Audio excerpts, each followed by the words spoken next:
আপোনাৰ বাৰু নিজৰ ঘৰখন গাঁওখন চহৰখন যদি ভাঙি পেলাই ধ্বংস কৰি পেলাই আপোনাৰ কেনেকুৱা লাগিব আমাৰ যে দেখিছে চৌপাশত থকা ডাঙৰ ডাঙৰ এই আমাৰ এনেকুৱা গছবিলাক এই গছবিলাক যদি কাটি পেলাই কেনেকুৱা ধৰণৰ ক্ষতি হয় জানেনে এই গছবিলাকত কিছুমান চৰাই বাহ সাজি থাকে আপোনাৰ ফেঁচাই খুলুং পাতি থাকে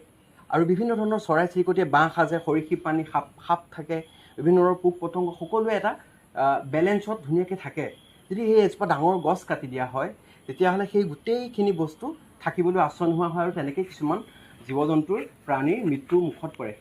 আৰু তেনেকৈ কিছুমান জীৱ জন্তু আজিৰ দিনত ক্ৰিটিকেলি এণ্ডেঞ্জাৰ্ড লিষ্টত নামভৰ্তি হৈছে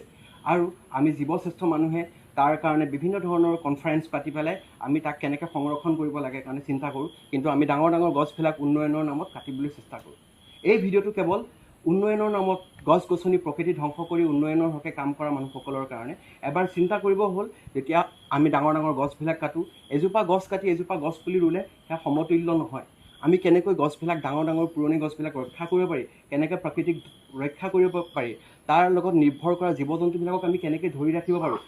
তেখেতসকলৰ জীৱন কেনেকৈ আমি যিমান দীঘল হয় দীৰ্ঘম্যাদী কৰিব পাৰোঁ তাৰ কাৰণে চেষ্টা কৰিব লাগে এইখিনি কথা আমি সকলোৱে বুজি উঠা উচিত উন্নয়নৰ নামত গছ গছনি প্ৰকৃতি ধ্বংস প্লিজ বন্ধ কৰক বৰ্তমানৰ সময়ত এয়া প্ৰকৃতিৰ আহ্বান ৰাইজৰ আহ্বান ধন্যবাদ